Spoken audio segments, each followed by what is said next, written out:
Ketua kelas, siapa yang tidak masuk pada pagi hari ini? Rahma, Pak. Kenapa? Sedang sakit demam, Pak. Siapa yang sudah menjenguknya? Saya, Pak. Bagaimana keadaannya? Alhamdulillah udah nggak sepanas kemarin, insya Allah besok. Mari kita doakan semoga si Rahma segera sembuh dan mudah-mudahan bisa belajar lagi di kelas ini bersama-sama. Doa mulai. Selesai. Kita mulai. Silakan ketua kelas untuk mengikuti doanya. Ya, Pak. Let's try together.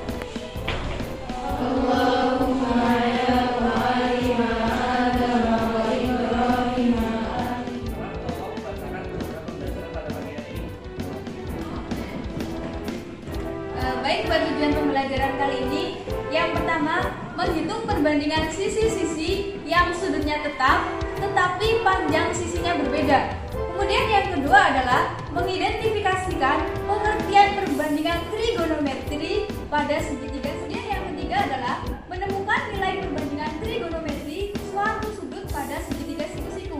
Dan yang terakhir adalah menerapkan perbandingan trigonometri dalam menyelesaikan masalah. Pada materi kali ini ada yang perlu Anda ingat. Yang pertama tentang konsep segitiga siku-siku, kemudian yang kedua tentang teorema Pythagoras, dan yang ketiga tentang konsep sebangunan. Masih ingat kan? Masih. Apa yang dimaksud dengan segitiga siku-siku?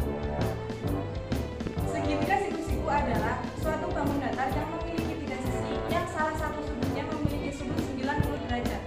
Siapa yang tahu tentang teorema Pythagoras?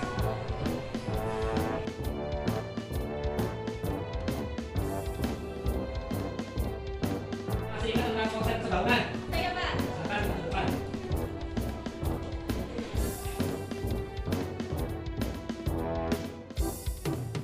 Anak-anak, pada materi perbandingan trigonometri ini sangatlah penting, terutama dalam kehidupan sehari-hari, yaitu tentang penentuan arah kiblat dengan menggunakan segitiga bola.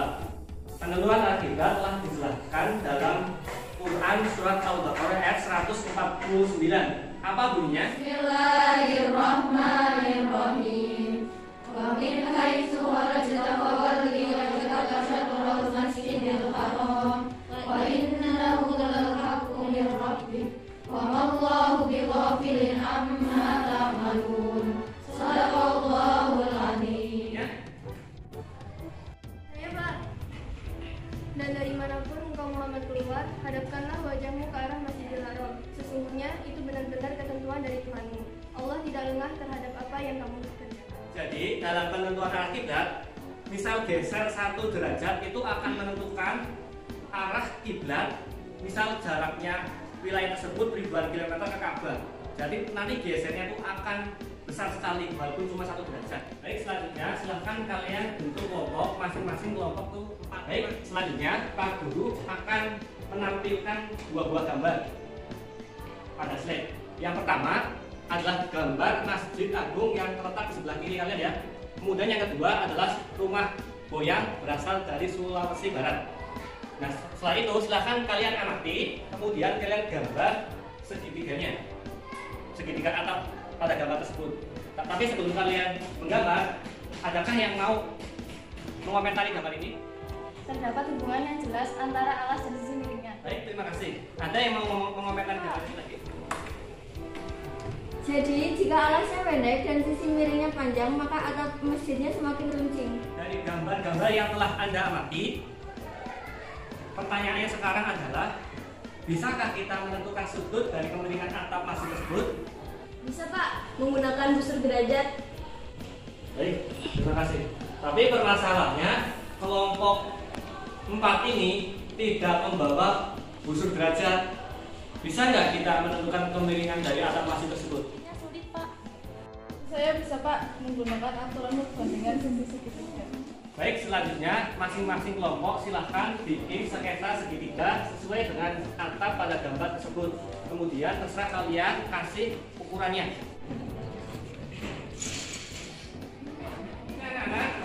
Nah. Baik, kelompok 1. Berapa ukuran segitiga yang Anda buat?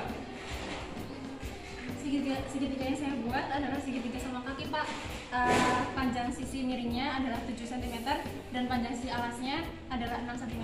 Baik, terima kasih. Baik, anak-anak, selanjutnya Pak Guru akan membagikan LKPD dan isi LKPD-nya itu ada seperti pada gambar. LCD ini terdapat segitiga BDC yang akan diperbesar yang ada di LKPD tersebut, kemudian kalian ukur berapa panjang sisinya dan kemudian kalian bandingkan. Paham ya? Dan kemudian habis itu kalian tulis di kertas ini dan hasilnya nanti dipresentasikan di depan kelas. Paham semuanya? Baik, sudah selesai anak-anak? Sudah, Pak. Baik, sekarang giliran setiap kelompok untuk mempresentasikan hasil pengamatan. Kelompok mana yang mempresentasikan duluan? Kami, Pak. Sudah, kelompok 1 silahkan maju. Langsung saja kami dari kelompok 1 akan mempresentasikan hasil kerja kelompok kami mengenai segitiga yang panjang sisinya. Ya, jadi panjang AC sama dengan 10,5 cm dan CB sama dengan 13,7 cm dan panjang AB sama dengan 8,9 cm. Dengan perbandingan sisinya yaitu AC dibanding BC sama dengan 10,5 cm dibanding 13,7 cm sama dengan 0,77 cm.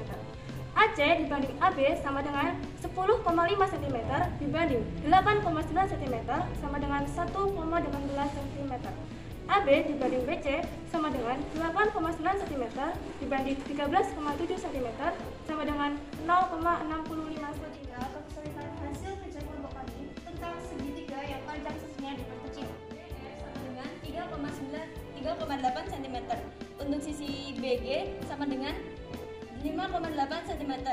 Untuk sisi FG sama dengan 4,5 Perbandingan cm. sisinya FG berbanding BG sama dengan 4,5 cm berbanding 5,8 cm sama dengan 0,77 cm. Untuk perbandingan FG berbanding BF sama dengan 5,8 cm berbanding 3,8 cm sama dengan 1,18 cm.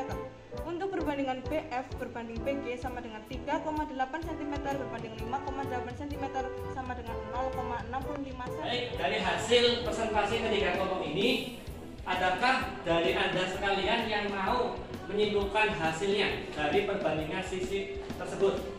Saya, Pak. Bahan Pak untuk menyimpulkan. Baiklah, jadi dapat disimpulkan dari hasil presentasi ketiga kelompok tersebut bahwasanya perbandingan tersebut meskipun panjang sisi-sisinya berbeda, asalkan sudutnya sama, mempunyai perbandingan yang tetap. Bagaimanakah? Adakah kelompok lain yang ingin menanggapi? Saya, Pak. Bagaimana jika besar sudutnya berbeda? Apakah perbandingannya tetap?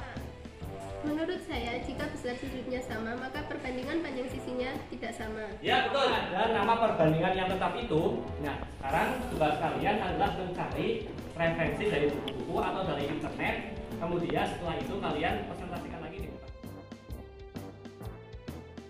Baiklah, dari sekian kita mencari sumber dari internet, dari buku yang lain dapat disimpulkan dan kami mendapatkan suatu kesimpulannya bahwasanya definisi trigonometri ada 6. Yang pertama ada sinus, kedua kosinus, yang ketiga tangen, yang keempat kosekan, kelima sekan, dan yang keenam adalah mengenai pengertian sinus, yakni sisi depan dibagi sisi miring, dan buat yang terakhir mengenai kotangan yakni sisi samping dibagi dengan sisi.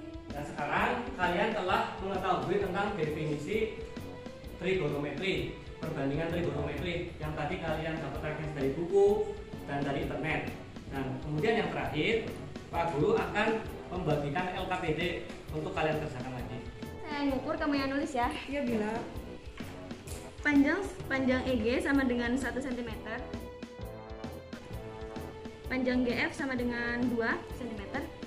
Terus sudut R sama dengan 60 derajat.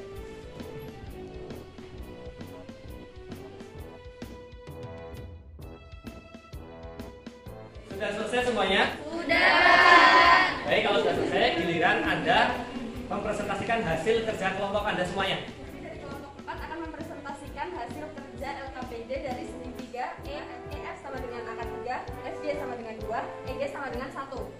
Dengan sudut G sama dengan 60 derajat. Maka cos G sama dengan sisi samping per sisi miring sama dengan EG per FG sama dengan 1/2. Terima kasih kepada setiap kelompok yang telah mempresentasikan. Sekarang coba tugas kalian mengecek pada tabel trigonometri apakah sama hasilnya dengan apa hasil presentasi yang telah kalian presentasikan tadi. Coba dibuka tabel trigonometrinya. Bagaimana hasilnya? Ternyata sama, Pak. Baik, terima kasih kepada setiap kelompok yang telah mempresentasikan. Sekarang kita kembali ke persoalan awal. Bisakah kita menentukan besar sudut kemiringan Masjid Demak tersebut? Ya, silakan Mbak Hanifah. Kemiringan atap sudut Masjid Demak dimisalkan dengan alfa, maka sudut kemiringan Masjid Demak tersebut dapat dihitung dengan menggunakan perbandingan kosinus, yakni dengan cos A sama dengan samping dibanding miring. Cos A yakni 3/6, maka diperoleh alfanya adalah 0,5 ans cos 0,5 dan besar sudut alfanya adalah 60 derajat. Sekarang mari kita simpulkan materi pada pagi hari ini. Siapa yang berani untuk menyimpulkan? Baik, silakan Mbak Faiza. Baik, kesimpulan materi pada hari ini adalah bahwa dengan menggunakan perbandingan trigonometri, kita dapat menentukan panjang sisi atau sudut pada segitiga Baik, segitiga. anak-anak, di akhir pertemuan pada hari ini, Pak Guru akan memberikan tugas berupa tugas kelompok yang kelompoknya sesuai dengan yang hari ini kalian lakukan. Tugasnya apa? Tugasnya adalah cari permasalahan-permasalahan dalam kehidupan sehari-hari yang berhubungan dengan perbandingan trigonometri. Siap ya semuanya? Siap. Baik, akhir kalam. Assalamualaikum warahmatullahi wabarakatuh.